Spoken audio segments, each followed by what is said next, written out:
challenge being me is that I push buttons sometimes. So back home, it's like I have some people like me, but not a lot of them.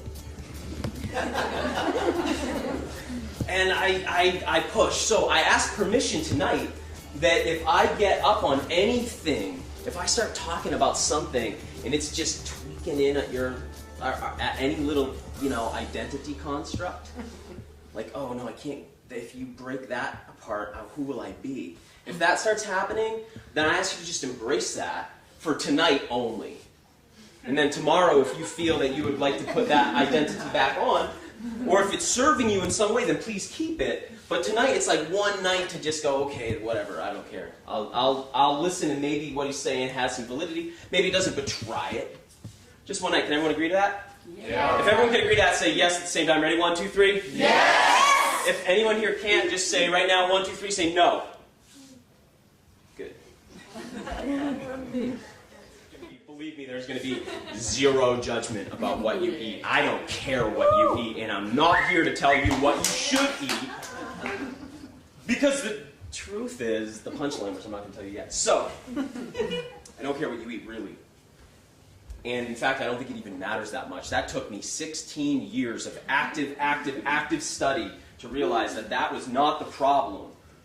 And I know we've all read the books from all the different experts, and all the experts love to do this game. And a lot of these experts are my friends, so I'm delicate when I say things like this.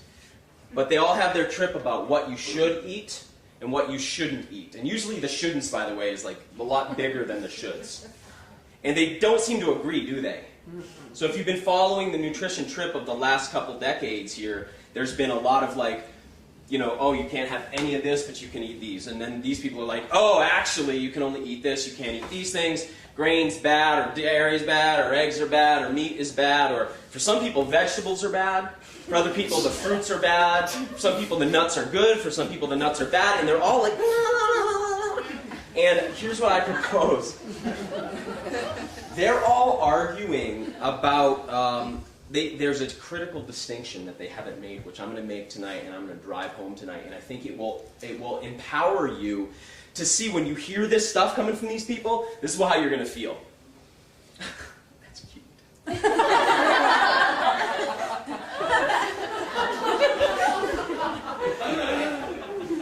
Because there's one little distinction that almost everybody's missed. And if you haven't made this distinction, then you get drawn into these arguments about what we should and shouldn't eat.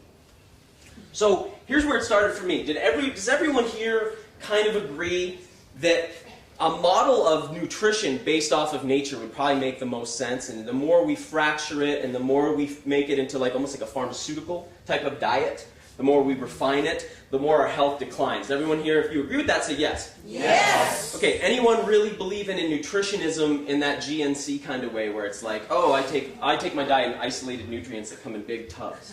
No. Anyone with that? No. Okay. No? No! Yeah, I know. It's like we all get it.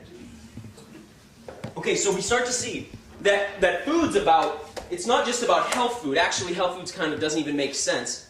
It's about kind of whole foods. Right? Whether or not you'd like to see them go above 105.9 degrees or not, the thing's really about whole food, and that's because that's a nature-based model. Everyone feels that?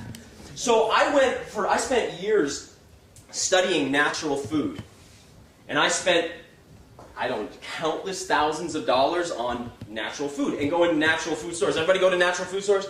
Yes. Okay, it took me a long time before I understood that those stores don't sell natural food. It took me a long time to understand that all the books about natural food aren't actually about natural food. It took me a really long time to get that all the natural food diets aren't about natural foods. In fact, they're talking about foods that aren't from nature. That's really strange, and I think we need to address that as a community. So I bring this information because I know we all disseminate back out to the health food community. And that's a broad term. I know a lot of us are the yoga community or the whatever other community, and we're all these different communities, but we all filter back out this health information. Here's what I want to say. We have not been eating natural food. We actually barely know what natural food is. We barely know what natural food is. I didn't begin to understand that these foods were artificial till I started spending time in nature. until I started spending time in nature. And in nature, starting to ask myself really critical questions like, what would I do if I didn't have a trail? What would I do if I didn't have a backpack? Like, how would I live here? Has anyone started to wonder that? How would I live outside? Who's been going like, kind of like, whoa, this whole grid that we live on might not even be a real stable situation. Like, if you've taken the time to actually start cross-referencing, there's so much information out right now, it can be hard to put a story together. It can be hard to piece it together and weave it together into something that actually is a big worldview. But if you start looking into what's up with the fossil fuel situation, you start looking up into like what's going on with the soil situation and trucking and shipping, and you start looking at how the satellite grid, you start looking at the whole story of our grid. It starts to get like, wow, this thing is delicately poised. Delicately poised. Doesn't take much to upset it.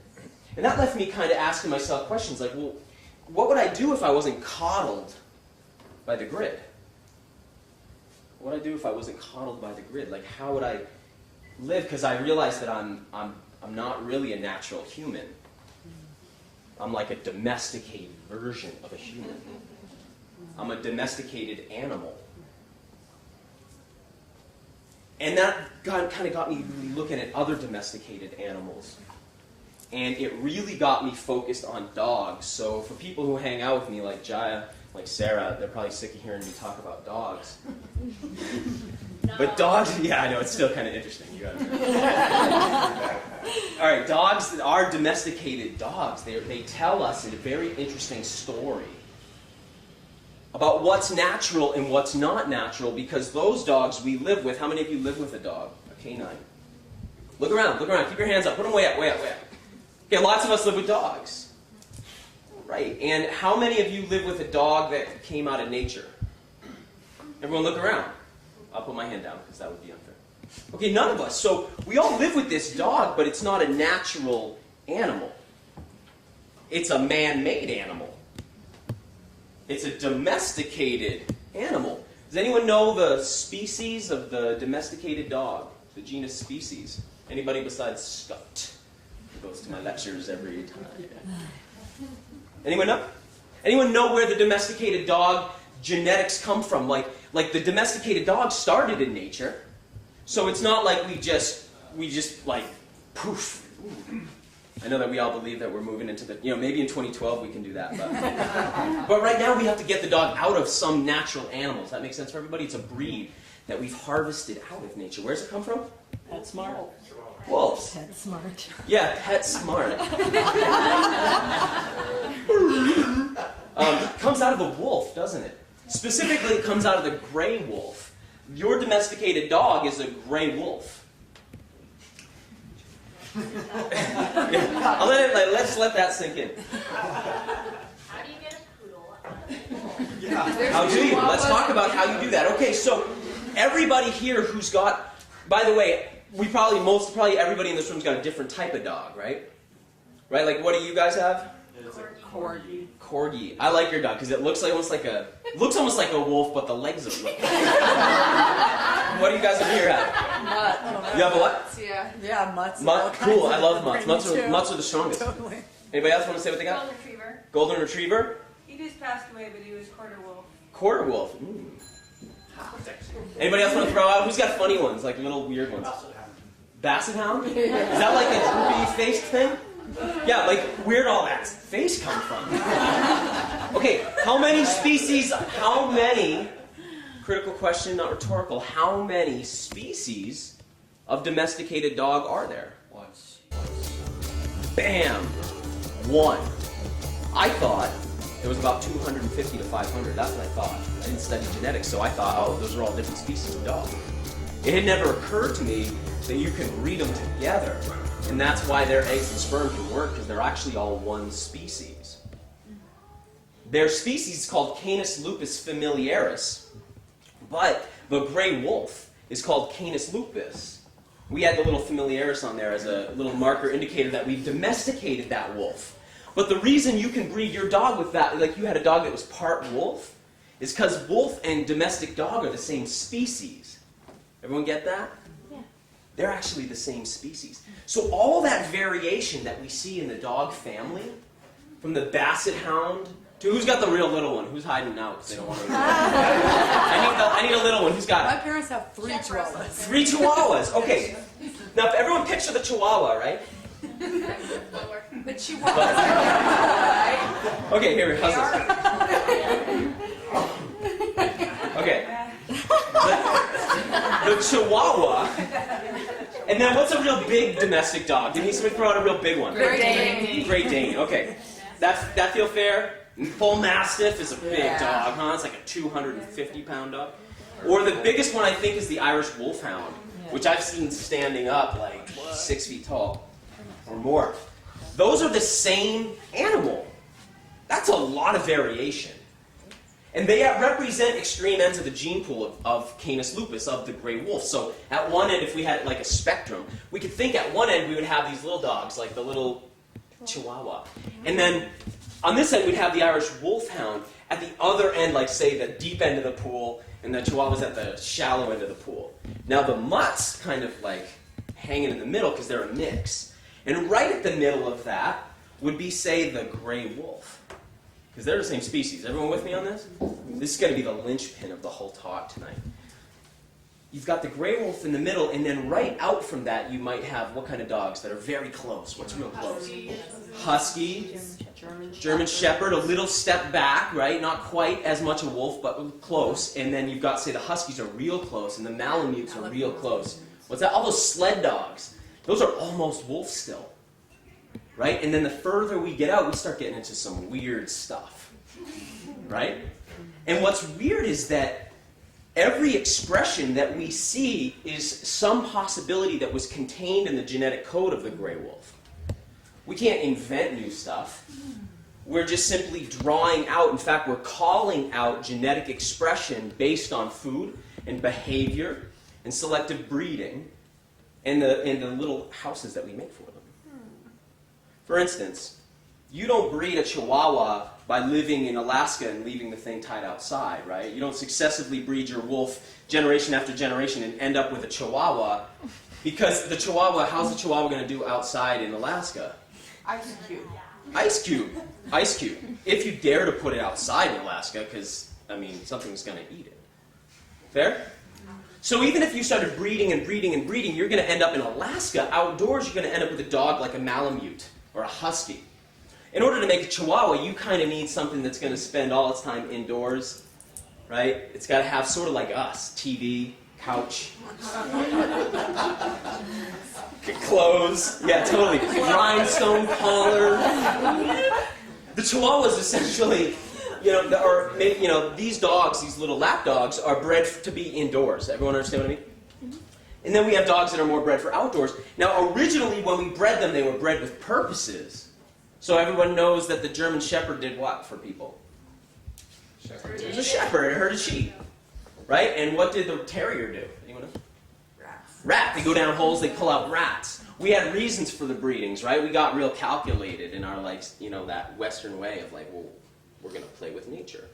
And we created a whole bunch of variations, and we drew out the genetic expression based on what we asked that animal to do, what we fed that animal, who we bred together. So if you want a dog that looks like a wolf but has short legs, you keep breeding the one that has the shortest legs. And out of that litter, you breed the shortest legs. And out of that litter, you breed the shortest legs, right? And that's how you're going to end up with that dog. Does that make sense for everybody? I started to understand that I was kind of like this. Yeah, I was kind of like this. In fact, I'm kind of like, I don't really like to be outside too much because I get cold or hot. And I was like, what's up with that? Well, my house is always the same temperature. And when I go outside, I don't really see a lot of food. I kind of actually don't know what most anything is. I've been learning, but I kind of don't even recognize that as my natural environment. When I'm in my house, super comfortable. I just have a door that I open and there's food. And when I have to pee, I have a little room that I can go in, and there's a chair with a hole in it. Who's ever peed outside? Okay, now, you know that feeling when you pee outside of there's a couple things that go on emotionally inside. There's the part of yeah, I'm gonna pee outside, but there's also the And then sometimes there's the like, is this illegal? True? True? Am I making that up? Yeah. True? Is this dirty? Right, is this bad for the plants or good? I can't remember. Am I polluting something? There's all this, like, we don't even know how to go to the bathroom on the planet that we live on. That's a shocker. That's a total shocker. It's like a wake up. Who's ever had a bowel movement on the ground? Twice the complexity. Twice the complexity. Because there's way more variables and stuff. It's way more private. It's way more like, okay, I'm going to need something. Leaves. I need like something to wipe myself with. No, what about the poison ivy? No, I don't want the poison. I get the poison ivy fear from the stories. People give you the horror story about using poison ivy. And different, if you travel a lot, what's that, what'd you say? Mullen's the best. If you're in Mullen country. If you're in the desert, it's like stones. And if you're, which are awesome, by the way. Which are awesome. The smooth stones are good. And if you live in if you're in the forest, the mosses are really nice. But it takes a while to figure that out. Plus, there's this like, why do we have to wipe our butts? I noticed that other animals don't wipe their butts. What's up with us? We're kind of a weird animal. We're a weird animal. Plus, when you get done, too, there's like am I supposed to cover that? Do I dig a hole?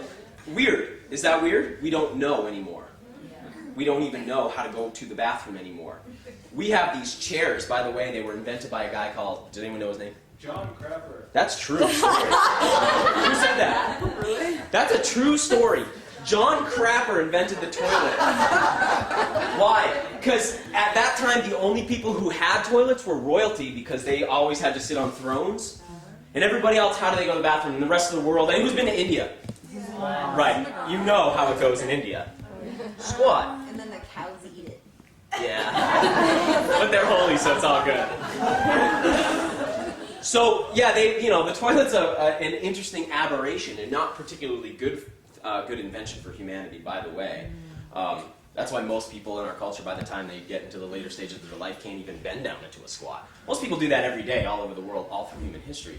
We don't even know how to go to the bathroom right. So, clearly we've been domesticated. I start going kind of like, well, if we've been domesticated, and I think most of us get this at some level, we know we're domesticated. Here, by the way, one way you know you're domesticated, if you have a word in your language for indoors. That's a word born out of domestication. Because native peoples around the world, they kind of have like little lodge things, but it's not like hang out indoors. We hang out indoors, 98% of the time. So I start going kind of like, well, what? The dog comes from the gray wolf. What is Homo sapiens sapien, the tool maker? What are we from? What do we come from? And we got this whole story about the missing link. So it's like, okay, we don't know. Big missing link. But I started going like, nah, I'm not really buying that. Because I noticed that there were wild people all over the planet. What do we call those people? The indigenous people. And they're wild people. In the sense that usually they're not farmers. Usually they're not farmers. Or very, very little. And they don't live inside. And they don't poop on toilets. They don't have, little litter boxes with a little silhouette of a man or a woman on them. They live outside and they live with nature. And so kind of like the wolf, and by the way, wild has all these weird connotations that I don't mean. I use the word wild to describe the native people the way I would say describe the wolf. Now, does the wolf have a society? Does. Does it have a social code? Does. They're not just running around all crazy. They have a whole culture. All the animal species have a culture. Our species has one too. We have certain ways we conduct ourselves, and that's why we see so much commonality when we look at indigenous people, no matter where we look. And those people lived everywhere, right? So it started to occur to me, hey, there's actually wild people around. And so I was like, I want to check this out. And then I found out, we're killing almost all of them. In fact, we're killing them all really fast. In fact, we might get into a situation where they're not even here anymore. You guys all aware of that? And it's not just kill them, it's also assimilate them. So there's like, oh yeah, my family's I got a quarter wild in me. Who's got a little bit of native blood in them from some culture? Cool. So that's called assimilation. Now, this is where, if you're wondering what the hell does this have to do with food or nutrition, here's what it has to do with. When you got people around talking about what's the natural diet for people, when people are arguing what's the natural food, what should we be eating, what do natural humans eat, and they start going, oh, natural humans eat only fruits. That's it. Or like, no, natural people eat green smoothies. Or no, natural people, they eat sprouts and they eat wheatgrass and sprouted seeds or whatever. And they're all arguing about what the natural diet for humans is. Anybody been part of any of these conversations or seen any of these books? And they're all talking about, like, what's our natural diet? And they're kind of just making it up.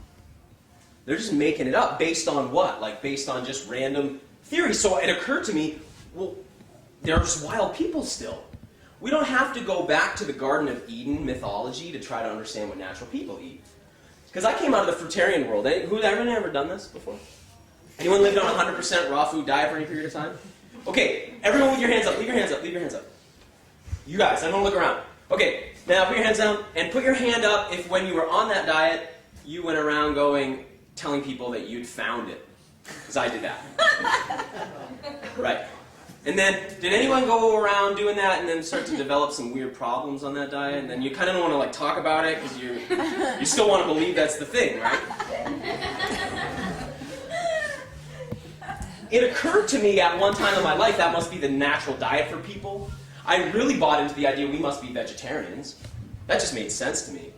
I really bought into the idea that fruits must be a natural food for people. Who thought that? Fruits must be a natural food for people. I thought for sure. I mean, it was like everywhere I went, every time I saw fruit, right? I thought if that was in nature, I would be going for that thing. In fact, to the exclusion of vegetables, because when you're out in nature, it's like green, green, green, green, green, and then a fruit's like colored and sugary, sweet, tastes good. I was like, this has got to be the natural food. I actually remember the day I was sitting outside of a Shaw's Market eating, that was a supermarket where I live, eating a mango, and it was like, bing, that's a human food. That's what occurred to me. This must be a human food. Because they're good, right? I didn't know then about Canis lupus familiaris. I hadn't thought much about indigenous people at the time. I was just trying to figure out what the thing was. Plus, I was subtly influenced by a story about a naked man and a woman and a fruit tree. Subtly influenced. It just occurred to me. These days, I'm into the idea of wild food. Has anybody been foraging for wild food? Yeah. Okay. That's awesome. By the way, you guys live in a really unique climate. Things grow really well here. Some plants grow so well here they drive your whole economy, but you guys have a long growing season. February, where I live, things aren't started yet. In fact, it's snowing right now where I live. Where you guys live, it's like, wow, it's spring here, eh? Things are already, like, we were harvesting miner's lettuce today. I saw thistles today this tall. I was like, wow, you guys have a long season here. And that means things can grow here that aren't necessarily from here, but it's really easy to have species set up. So if you're foraging, you may be encountering all kinds of interesting foods that you would normally have encountered, say, 150 years ago. Does that make sense? Mm-hmm. Some of those foods that you wouldn't have encountered would be foods like the fruits that are here, because most of those have escaped, right, from farming. You guys know what I mean by that? Everyone's with me on that? I started thinking about fruits at first, thinking these have got to be our natural foods. And then I started finding out that the apple, the symbol of fruit, the very symbol of fruit, is a domesticated plant. Like the gray wolf, right? The apple is like a chihuahua. The apple is like a Great Dane. It's not really a food from nature. It's something human beings have teased out of a natural plant over the course of thousands and thousands of breeding seasons. Does that make sense for everybody? In fact, the original apple is a berry. And who, put your hand up if you think it's probably really sweet tasting. Right? In fact, the modern apple is 60 times, not percent, times sweeter than the original apple. Where did that apple come from, the original apple? Anyone know where in the world? Kazakhstan? Who said that? Dude, I love you. You gotta stop answering questions. You're the punchline killer. Okay, barring that, now think about this. The apple, and why am I talking about apples and dogs? We could talk about much more exotic stuff, but it doesn't really get close to home the way the apple is like the symbol of fruit for us. Isn't it? Everyone, we all grew up with it. Because one a day does what? Right, we've been indoctrinated into this apple cult almost. Little did we know that the apple came from Kazakhstan. And that over the course of thousands of generations, it was created. And we have all these different breeds of apples now. So when it's apple season, you go, and how many apples usually at the store? It's like 5 different types where I live. What do you guys have here? 10. About 5, 10 maybe? 10? By the way, it's really wild because I live in a place where we grow apples. Right? New England is we have massive apple orchards everywhere. Most of them abandoned now. But we have apple orchards, and in the apple season, we can't even get our own apples unless you go to the orchard. You go to the supermarket, Washington, Chile, Washington, New Zealand. Fuji. Yeah, the Fuji. And I'm going like, where's my apples? Where are they? Like people in New Zealand are like, oh, Maine apples. Right? That's really weird, but not only that is that weird, what's weird is that we don't even know where the food comes from. And the apple is sort of the symbol. No, because you guys are all Kool-Aid drinking indoctrinates like me, we may think of natural food, we might not think of apples anymore. We might think, durian or something more exotic. But remember when you did? Remember when apple was like the symbol of nutritious natural food? Well, it turns out it's not a natural food at all. Even more interesting to me was finding out that not long ago, people didn't eat apples at all. Did you know that? Like when the colonists came to this country, apple wasn't a food. It wasn't considered palatable. What was it used for, you guys think? Cider. Oh, cider. What kind of cider? Hard cider. Hard cider. The history of the apple is not about food. The history of the apple is about ethanol. By the way, ethanol, and this is important for this community to know if you don't already know this, if you haven't come across this information yet. See, the health food world kind of started actually with Kellogg. I don't know if you guys know that. Yes. That's actually where you can trace it back to. All these people out today, myself included, who are out educating about food, no matter where you find them, we all come out of this lineage that comes from Kellogg. And by the way, all that was really about was agriculture. About stripping natural lands of their perennial plants and putting in monocropped annual plants and then selling them to people. And in order to do that and disrupt traditional nutrition, which had been going on for a real long time. Look, when these amazing people whose names I won't mention get up here in the next couple of weeks to tell you about what you shouldn't do and what you shouldn't eat and why it's so bad for you, ask this question. How did we get here then? If that's what people were eating the last 100,000 years, like when did these things become bad for us? In fact, out of that whole thing is, the whole health food movement is very puritanical. It's about restriction. And it's about selling certain monocrops, which people don't realize. Like, it took us a long time to sort out that soy is just not a human food.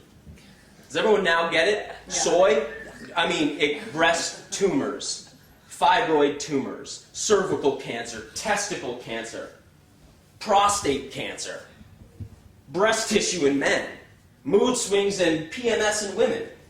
Like soy. Remember, I bought soy. I was like in the soy club. We've been the health food world's been a bit of an experiment, and it's very puritanical, and it loves to define itself by the things it doesn't partake in. Okay? The health food community today, particularly the 100, I say this having healed my body tremendously on the 100% raw food diet thing. I did some of that. I think it's the supreme way to cleanse your body. I don't really see it as a diet. Well, the die part, but the diet part, I don't. Just because there's not enough food and people can't live like that for very long, though they can do it for, sometimes people will be like, I've been doing it 10 years, and they're looking all not too good. But you can do it for a while, and it's very healthy. But the people today who really love that 100% raw food thing, and they're out there like doing that and trying to convince you that you should be doing it too, those are the people who would have been the people behind the Prohibition. Those are the people who are the Puritans. It's like telling us what not, why we shouldn't, how it's more spiritual or it's more godly or it's more new agey or whatever, to give up all that other stuff. One of the big ones is ethanol. What's ethanol? Alcohol. Ooh, there's a chord. Hopefully, well, it can be. What is it? Alcohol. Fascinating story when you look into wild human beings is that they all consume ethanol. That they all have fermentation technology. That they don't like eating sugar. They like fermenting sugar. When they find sugar, they ferment it. And I say when they find it because they didn't have apple trees here, did they? They were still in Kazakhstan. Right? Apple's not native to this continent. The native peoples here, they like to ferment their ethanol. In fact, we find that everywhere around the world, except in extreme climates where they couldn't get any sugars to ferment. Places like where the Inuit lived. Right? Up there, not a lot of things you can ferment, so they didn't have it. But the rest of the indigenous world makes ethanol. They make alcohol. And get this. When the domesticator comes to those people and finds those wild people, well, first they freak out and get really upset because the people aren't wearing clothes and they kind of do what they want, and that's freaky. And they go to the bathroom inside of, they don't have a chair for that. So clearly they're savages and must be tamed. And what's the first thing you take away from them? Anyone know? Food. Alcohol. Second, their ethanol. You take away their indigenous brew, which, by the way, in indigenous wild human culture is the centerpiece of the whole diet. The indigenous brew. And the place where they particularly get their B vitamins from, they get their amino acids from, they get a lot of the cultures that colonate the bacteria in their bodies, and they keep themselves healthy. And when you take ethanol away from an indigenous people, they get sick. Make no mistake. This whole story, who's heard you live longer if you have moderate amounts of ethanol in your diet? Most people have probably heard that, but no one wants to see, I love it! Well, you know how everyone's like, I don't know if I can agree to that. What does the alcohol and like the calcium in the body relationship? Later. I mean, is there a difference between like Vodka and there's a huge difference. Okay, awesome, about right, because everybody's like, I don't really know, this guy's talking about booze. Check this out. And tomorrow, if you come to the Fix tomorrow, I'm going to be talking a lot more about this. Vodka is 300 years old. Distilled spirits are 300 years old. I'm not talking about Budweiser. I'm not even talking about what we call today wine. I'm talking about indigenous brews. They didn't brew this stuff for 6 months and then put it down in oak barrels in their basement. This stuff grew in 3 days and they drink it all. The yeast, the bacteria, all of the sediment. This is the way. Do you know that animals do this? You know human beings aren't the only ones who like durian. Why do monkeys like durian? Because it turns into alcohol, and they drink that. Lots of animals seek out ethanol in nature. It's just an interesting bit because, see, the apple was not food. Was not even considered a food. Johnny Appleseed planted apples for alcohol, for ethanol. Now, when the Prohibition came, the apple became the symbol of evil. Hence the apple with Adam and Eve. Because it doesn't in the Bible, it doesn't say apple, does it? It's not like, oh, the apple from Kazakhstan. It says a forbidden fruit. Well, they made it the apple, and the apple became the symbol. Kind of like cannabis here in this country the last few generations. They rebranded the apple, and they rebred the apple. And they bred it to have more sugar and more shelf life. Why? So people would eat it. Because the apple farmers didn't want to go out, right? So they start breeding new apple. Apple's hard to breed, by the way. You don't breed it from seed. You breed it from what? Cuttings. Which is why Johnny Appleseed was a total rebel. He actually planted apple seeds. They bred it to be sweet and sugary. And now we eat it, and they came out with a new marketing slogan. What was it? You guys all said it a minute ago. Apple a day. Apple a day. Apple a day keeps the doctor away was a marketing strategy for the Apple industry to start selling people something that was never considered a food before. Does that make sense for everybody? I start looking at fruits and I start finding out that many of these fruits don't come from nature anywhere. Who's opened a pineapple and found the seeds in there and planted it? And who's cut open a banana, found the seeds, you go out and plant it? Pineapples are easy to plant, though. You don't even, you just throw, the scraps and then they start. You throw that top in. Yeah. But where did the pineapple come from? A berry. That make sense to everybody? The pineapple didn't start off that, did it? And it wouldn't, you know why? Because if you put that much sugar anywhere in nature, what happens? Something comes and eats it, right? So when we were all growing up and commercial farming was very popular, everything was being sprayed with pesticides and fungicides and herbicides and larvicides and all kinds of different sides. My friend David Wolf always goes, suicide. It took me a long time to figure out why they would do that, but here's why. When you plant a hybrid, when you plant a sugar bomb in the ground, all of nature conspires to remove that organism from the life cycle. The apple is not from the life cycle, not the current manifestation of it. So it requires very strange and special strategies in order to keep it alive. That make sense? Has anyone known an apple farmer who switched to organic after being a commercial farmer? It's not easy, is it? Organic apple farming is incredibly hard because you have this sugar sitting around. See, natural plants hide their sugar in complex carbohydrate. You have sugar around, you have bugs come because their job is to remove the stuff. You have funguses and molds come. When people eat that, what happens in our bodies? Same thing. It's bugs, funguses, molds. Those foods don't come from nature, and in nature, those things have a different flavor. Who eats vegetables in the room? Who's ever harvested wild vegetables? Who's ever harvested a wild cabbage? The wild lettuce you were speaking of. Who's ever harvested a wild cabbage? Seriously. Who's ever been outside on a trail and seen a wild cabbage? Skunk cabbage. Skunk cabbage is like, exactly. Which is that a cabbage? No, not a cabbage. Same name. Who's ever seen the wild Brussels sprout? Who's ever seen the wild celery? Who's ever seen... Man, it's like, it starts getting there. It's like wild eggplant. Who's seen the wild eggplant? Who's seen the wild carrot? What's it called? Who knows the name of the wild carrot? Oh, Queen Anne's lace. Queen Anne's lace. Where I live, and I'm sure here, we have a plant called Queen Anne's lace. That's the forerunner of the carrot. And you pull that out of the ground, right? It's a tall plant. You pull that out of the ground, and it's got a root about the size of my pinky, and almost the color of my pinky. Smells like a carrot. Eating it is a very different experience. It's really fibrous, chewy, not a lot of food there. In fact, you'd need to get the amount of nutrition that's in one carrot, you'd probably need 40 of these things.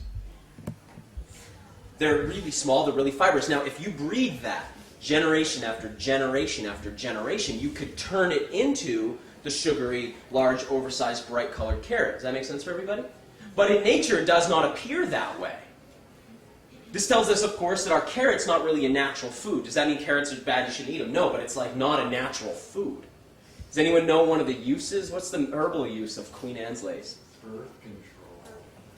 Birth control. So the carrot, actually, in nature, the way it's used, and the way it's been used traditionally and indigenously by our people and the traditional cultures a lot of us come from, and by the indigenous people, is you eat that after having sex if you think there might be an implantation and you want to stop that from happening. Wild carrots, it's an anti-implantation or morning after herb. But the current incarnation of the carrot is different. In fact, it's lost its medicine. Who's harvested the wild lettuce before? And that grows here, and I've been seeing those around. Who's ever eaten one? Put your hand up if you've eaten one. What's the dominant flavor in the wild lettuce? What's the dominant flavor in red leaf lettuce? So it's got a little bitter. Everyone eaten lettuce before? Yes. You got a little bit of bitterness. If you've tasted bitterness in a red leaf lettuce or a green leaf lettuce, say yes. Yeah. Okay, then, so say we've got that, right? That's kind of like, if you've eaten wild lettuce, it's kind of like the German Shepherd. It's kind of like, it's still got some bitter in it, like the wild lettuce does. Who's had romaine lettuce? Way less bitter, right? Who's had the see-through lettuce, iceberg? That's like what's like a crystal ball. No bitterness. No bitterness. No flavor. And also no nutrition. The wild lettuce comes, the iceberg lettuce comes out of the wild lettuce. The wild lettuce grows around here. But what's its traditional use? It's important to understand, because what we start finding out is that all these plants that we've been calling natural foods come from natural foods but no longer have their effect anymore that they used to have. Because lettuce, which I think is funny because I think of lettuce as our most inert, innocuous, most like gentle, happy, even people who don't eat plants eat lettuce because they get burgers that have that clear piece of lettuce. What if they knew that that was actually from a narcotic plant? What do you call the sap from wild lettuce? Lettuce opium. You get it out just like you get opium. You slice the stalk and you let it bleed sap and you gather the sap, which you can eat or smoke or put into a tincture and consume that way. And it was used all through history as an opium replacement when people were addicted to opium. It was used as a sleep medication for adults and children. Still used that way amongst herbalists. That's where your lettuces come from. But there's something that's missing in them. It's not just the drug, but it's the flavor, which we said was... I thought, you know, if I found the wild lettuce that I would have, like, because I was looking for wild food. I'd go into the supermarket, I'd get all this food, and then I'd go into nature, and everything was like, what does it taste like? Bitter. How much can you eat? Not much. Like, who's eating, I know one that everyone knows, dandelion. Who's eating a raw piece of wild dandelion? How's it taste? Who loves to throw a huge salad of those together and just eat them raw? I tried it You once. tried it once. Yeah, Cassie's like, I kind of do that. He's like, oh, Yeah. But you've probably noticed you can't eat very much of it, can you? It's funny because when you're raised around a lot of unnatural plants that have had their bitter component taken out, it's easy to assume that human beings are probably plant eaters. It gets interesting when you go in nature. You start realizing how you ate a dandelion salad one time, and you're a freak about this stuff. Like if you could eat, you go to springs and gather wild water, right? Yeah. True. If you could eat dandelion all day long, you'd probably switch from lettuce to dandelion, except you can't. no. It's Maybe medicine. like It's what? Medicine. Okay, and we all know, because there's a saying about it, we all know that the what taste of medicine? Everyone heard that saying? The bitter taste of medicine, or we'll say something is bitter medicine. And who's ever tasted traditionally prepared medicine? It's usually got a bitter flavor. Who's ever chewed up a pharmaceutical drug? Bitter. Bitter, right? It's interesting. Because the bitter part, when we remove it from the plant, and we breed the plant to be bigger and sweeter and plumper, it allows us to eat a lot more of it. But because there's no medicine in it, our bodies start to suffer from a lack of medicine. This is interesting, because what role are plants really meant to play in our diets? Well, they're really medicinal. They're actually meant to be the medicines. And then I really started meditating on this idea. This was one of the things that really influenced my whole nutritional journey, was this idea of let food be thy Medicine. and then medicine be thy food. Who's heard that? Put your hand up. Seriously, put your hand up if you heard that. Clap if you've heard that. All right, check it out. Thank you. I just need everyone to wake up. We all heard that. Let food be thy medicine and medicine be thy food. And we know that medicine tastes how? Bitter. It tastes how? Bitter. Okay, medicine tastes bitter. Now, if we let food be our medicine and medicine be our food, we're going to need to eat foods that taste Bitter. Okay, so we go to the supermarket. We're going to get some. And we got the lettuces, but they're not really bitter anymore. In fact, if they were, they would get us high. Okay, that's not going to count. We go over to like the carrot parsnip section. Same family of plants. sweet. Yeah, they're so full of sugar now that you have to be careful not to give yourself candida when you eat them. right? And then we go over to, I like the nightshade family. Who knows those plants? We want to start calling out what our nightshades are? Eggplant. Okay, whoa, wait. Tomatoes. Ooh, most people don't know that. It's a solanaceous plant, you're right. Goji berry. Goji berry. That's a solanaceous plant. Tomato, potato, eggplant, peppers. No, it's a melon. Anyone ever seen, by the way, you go to the farmer's market, you've got a lot better options, obviously. I'm ripping on all these domesticated vegetables like I rip on your pet dogs. But I get that you love your dogs, and I love dogs too, and I also love these vegetables, but it's a great chance to just tear this stuff apart because we've been actually brutalized with this information of how much of this stuff we're supposed to eat, and none of it even comes from the natural world at all. So I think it's important to look at. When you go to the farmer's market, you ever see a bell pepper black? Anyone seen those purple black bell peppers? Starting to show up now in the stores? Who's seen the purple potatoes? Yeah. Purple eggplants? Yeah? Anybody seen the purplish tomato? Purple cauliflower. Purple cauliflower? No, it doesn't count. That's a different family of Purple plants. kale. I'll talk about those in a second, though. I will talk about those. Anyone ever seen... Now, there's a group of nightshade plants that we don't use for food, but have a long history in the West. Mostly amongst women. Mostly consumed in groups of 13 women. What plants did those women work with? The witches, what did they take? They used belladonna, mandrake, henbane. Here we have one real powerful one, datura. You guys know that plant? Jimson weed. Anyone ever eat jimson weed? Anyone know anyone who's eaten jimson weed? Yeah. If you don't know jimson weed, it's a creeping nightshade with a big trumpet flower, real strong smell. Often you'll hear it's poisonous. If you dig past that little veil of the urban legend, and you dig in, you find out, oh, it's actually incredibly psychoactive. And if you dare to get any closer and find out how psychoactive, you find out that consumption of the seeds leads to a 5-day trip. That's so terrifying that most shamans will never touch that plant. That most people who use that plant say that they spent 5 days in the land of the dead. That you speak to dead friends, dead pets, that you think you're dead. It's like being in well said.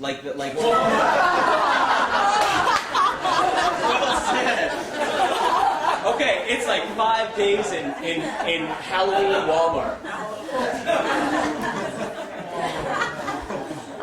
Out of that family of plants, the family of plants that brings us these psychedelic nightshades. And the nightshade family psychedelics are like you would think. Nightshade. It's like creepy. The high is creepy. If you look at herbal lore, or if you're into shamanism and you look at the use of psychoactive plants, by the way, there's a lot of psychoactive plants in nature. And if you look at the psychoactive traditions through time, you can start to get a vibe for what the different plant high is like. Because you look at the cannabis culture, say in India. Anyone seen the sadhus? Okay, like no clothes, big dreads, sit around all day, getting free food and smoking pot. You get a little idea of what ganja's about. It's like, I don't really want to work. I'm going to hang out over here and smoke. You guys got any rice? Yeah, by the way, I'm really holy right now. Okay, so that's kind of ganja. You look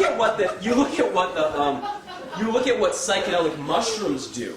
And you end up with a culture, or cacao, you end up with a culture like the Mayans. Really intricate mathematical minds.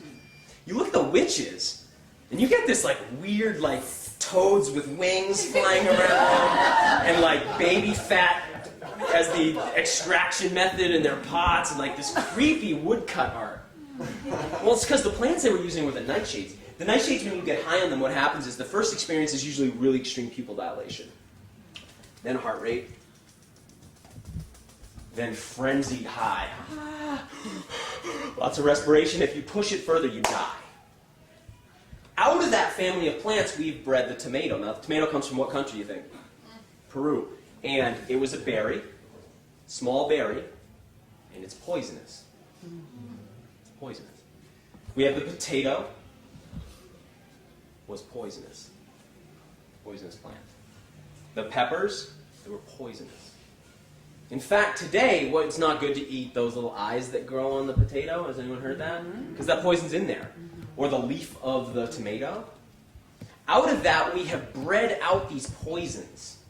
And we've turned them into big, sweet, juicy oversized. Now, if you think about the eggplant as having been, at one point in its history, a berry, you start to go, oh, that's the Great Dane of that. It's like,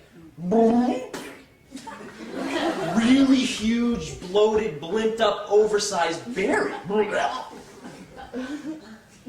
So it's like that whole thing of like, oh, I'm getting off of the meats and I'm getting off that. I had eggplant today. I'm on a natural food diet. It's like, dude, that thing you just ate could have been in Ghostbusters. What is that? And I like eggplants, but it's true. That poison that's in there, it's interesting because if you think of the poison, say in belladonna, it will kill you. I mean, it kills kids every year. And by the way, that's a fairly sweet-tasting blackberry. It kills people every year. So we know it's a deadly poison. But we also know that, how did the witches use it? It's a drug. Fair to say?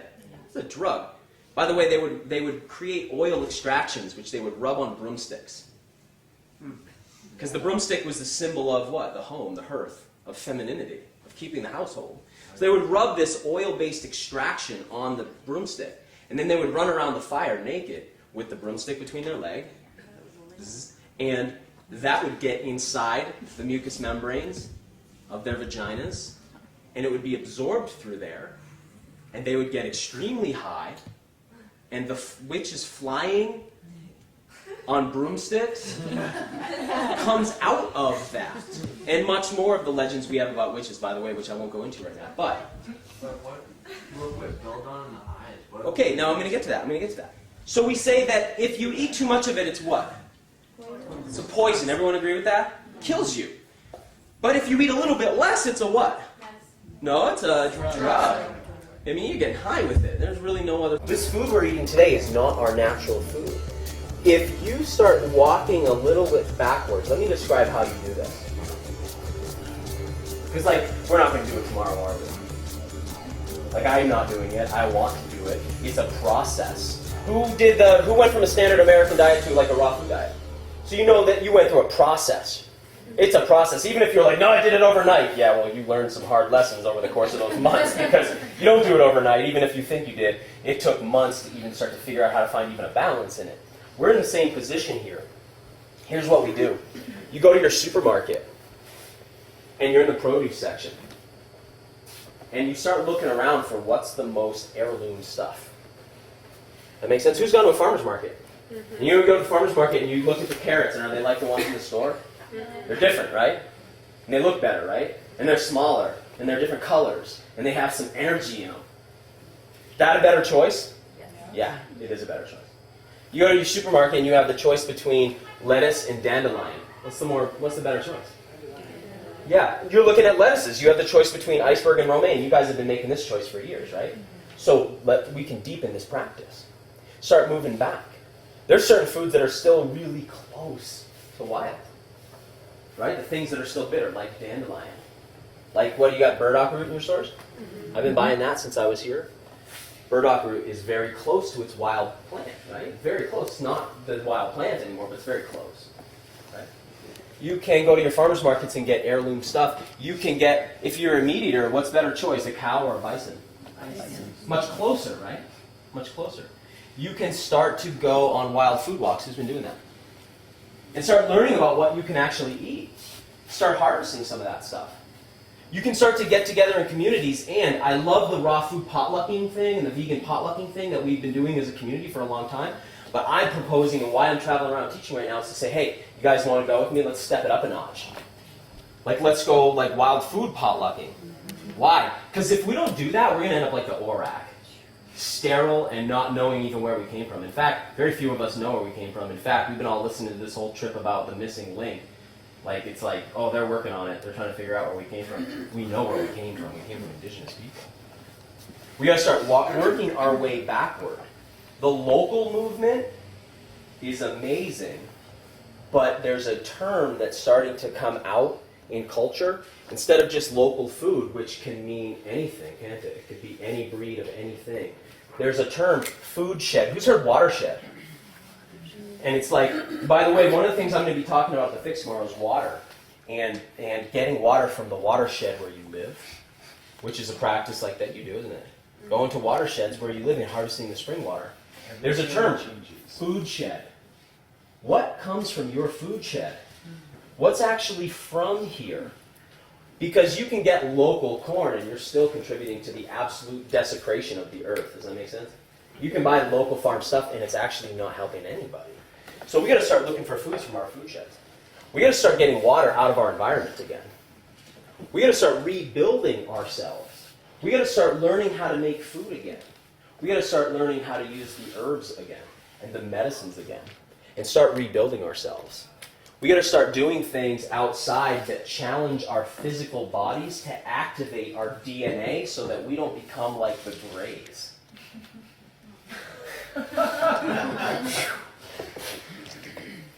We got to be really thoughtful about how we're living every day because we're poised on a strange pinnacle right now where our species might actually get extracted off the planet, like in spaceships, or take our Earth back, take our planet back. You might choose to go to the bathroom outside again. A couple times a year. Why? Because we forgot how. You might go to springs and drink water out of the ground because we forgot how. We might go get food from outside because we forgot how. It's not just like, oh, this is the next level after you're vegetarian or this is the next level after you're raw. It's like, this is what human beings need to do now. The situation's dire. We don't know our own planet anymore. And we keep trying, most of us feel in our heart that we want to be connected to the planet again, and we keep accepting surrogates like the health food store. It's like, oh, I feel like I'm not in nature. So we go to the health food store and everything in there feels kind of natural. So it's like, oh. You know what I mean? By that, oh, everything in here is like tan and green.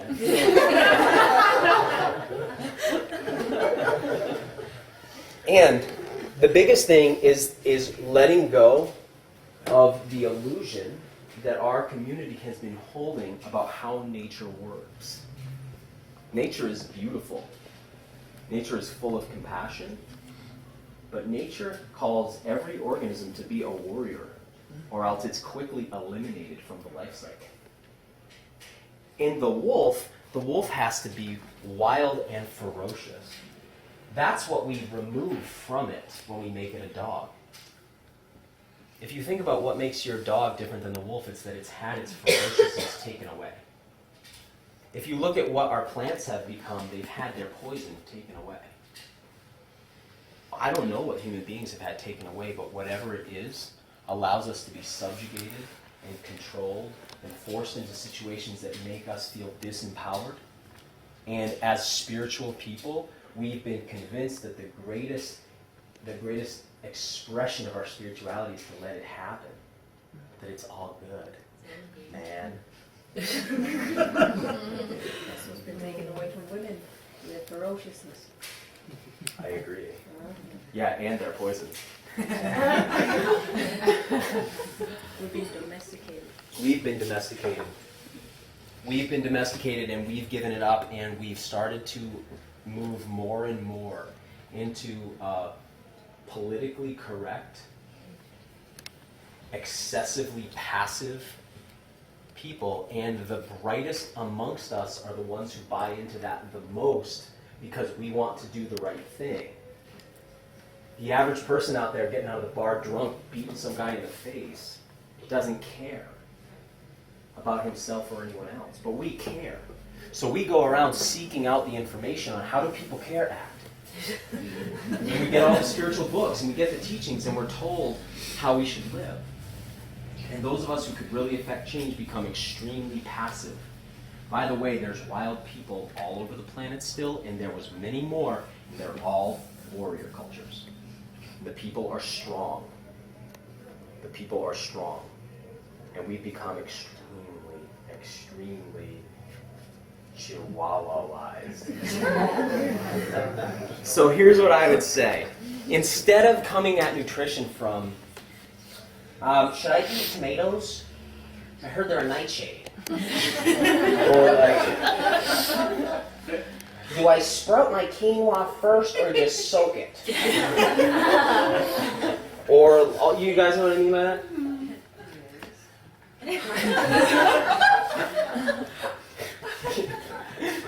But seriously, there's value in approaching nutrition from that way, but the real thing we need to start approaching is, whoa, what are these foods we've even been choosing from? It's all wrong information. We gotta like walk right away from all that stuff that's in that produce section and start finding the real stuff again, piece by piece. When I got into raw foods, by the way, there was no superfood scene. There was no cacao beans around. There was no agave around. In fact, all there was around was like celery. You couldn't even get almond butter when I got into that stuff. Nothing. There was nothing.